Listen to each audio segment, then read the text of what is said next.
Форум ТВ на Exhibition Place. І тут саме сьогодні зібралася численна українська громада вшанувати Голодомор 1932-33 року. Отож, залишайтеся з нами. Благослови, владико. Благословен Бог наш завжди, нині і повсякчас, і на віки вічні.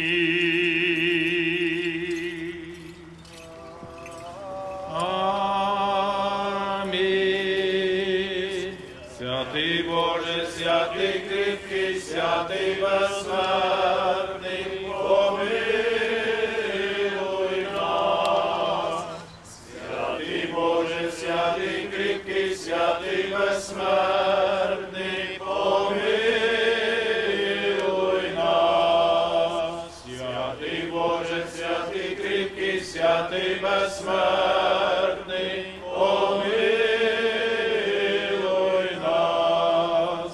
Слава Отцю і Сину і Святому Духові, і нині, повсякчас, і на віки вічні. Амінь. Духами праведних померлих, душі рабів Твоїх спасе у покої, збережи їх у блаженній житті, у Тебе, чоловіколюбче, у Твоїм місці спочинку, Господи, де всі святі Твої спочивають,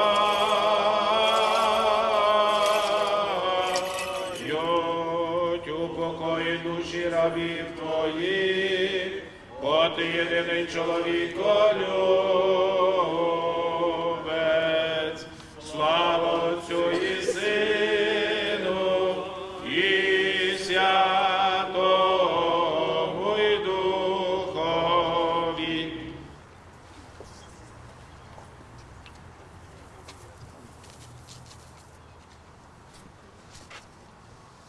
The Consul General of Ukraine, Alexander Shevchenko. Mr. Latishko.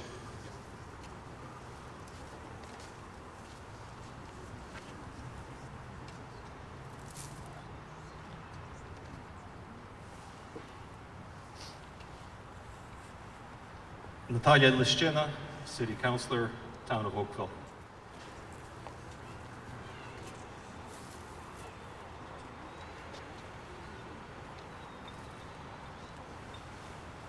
Vice President of the Ukrainian Canadian Congress National, Hanya Shiptur.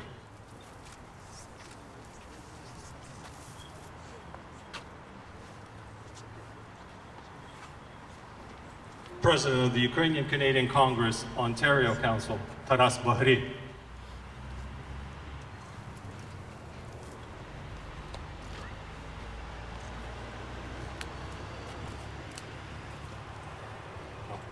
And on behalf of the Ukrainian Canadian community in Toronto.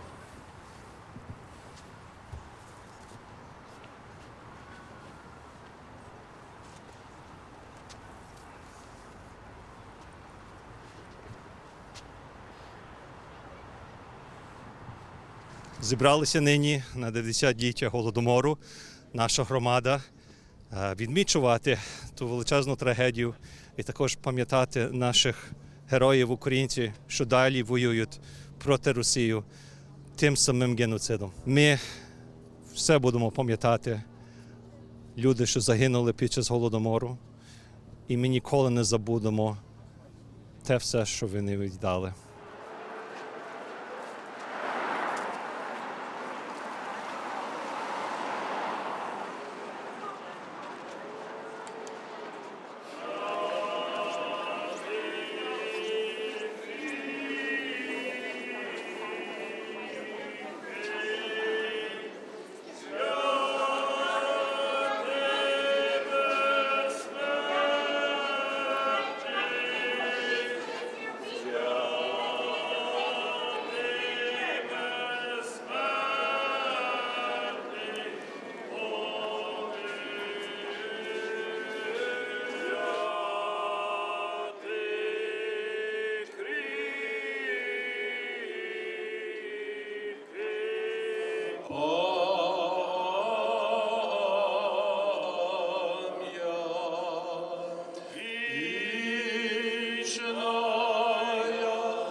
Holodomor survivor, Pan Latishko puts down the wheat in memory.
Кріпися, сину, не здавайся, без сліз дитини, без вигод, і все життя не забувайся, чому так гинув наш народ. І я кріпився, не здавався, і їв усе, що міг знайти. Молився Богу, не забувався, щоб міг до школи хоч дойти. І я дожив до зрілого вже віку і буду й далі правду всім казати, як люди гинули без числа, без ліку, а колосків не можна було брати. Я пам'ятаю ще й тепер про мій народ, що завжди буде і вже ніколи не забуде про той проклятий і безбожний СССР. Дякую.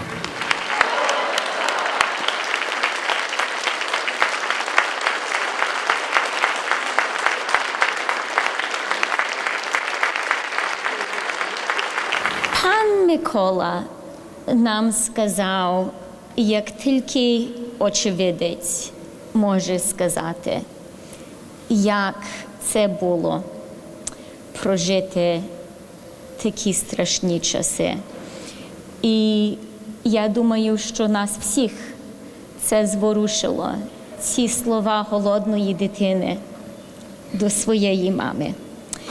І як мама, я, пане Микола, щиро вам дякую за ваші слова, щиро вам дякую за те, що ви це прожили, і за те, що ви змогли нам сьогодні сказати, як це було. Щиро я вам клянусь.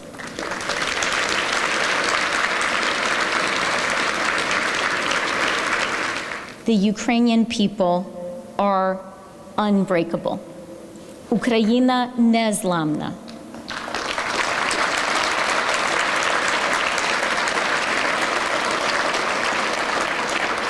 And as Deputy Prime Minister of Canada, I want to also say Canada's will to support Ukraine is likewise unbreakable.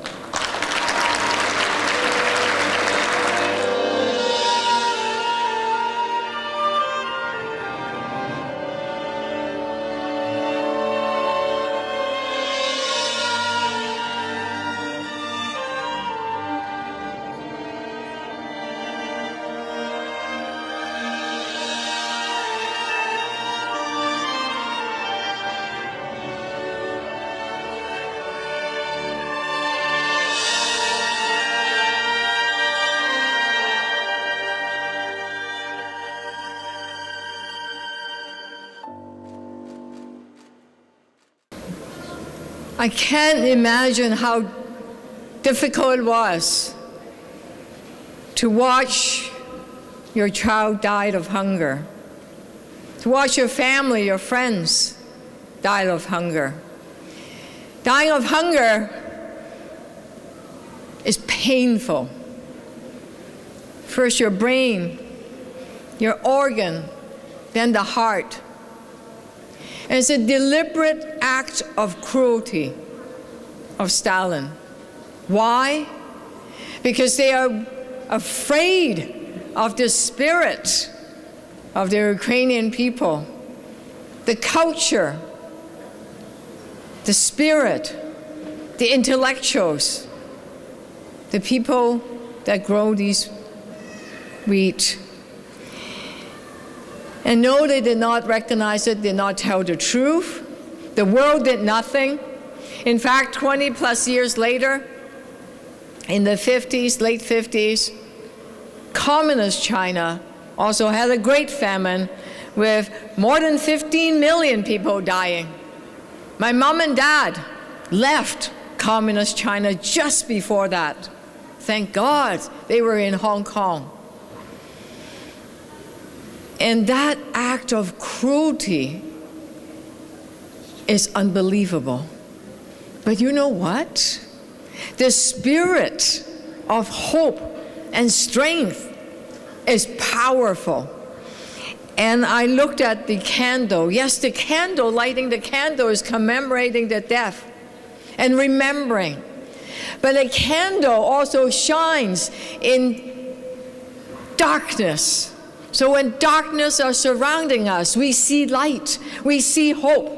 When we look at a situation, what's happening now, we see hope, even though it's hard. But we know that justice will always, always triumph. And that is my belief.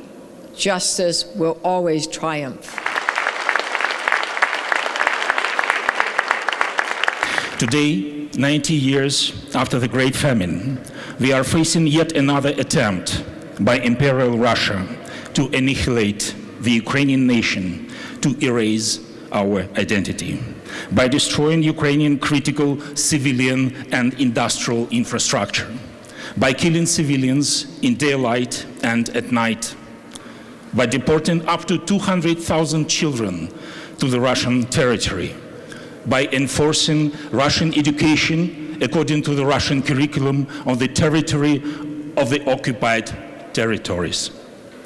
Moscow's cruelty and barbarism know no limits, just as it had no limits in the early 30s of the last century.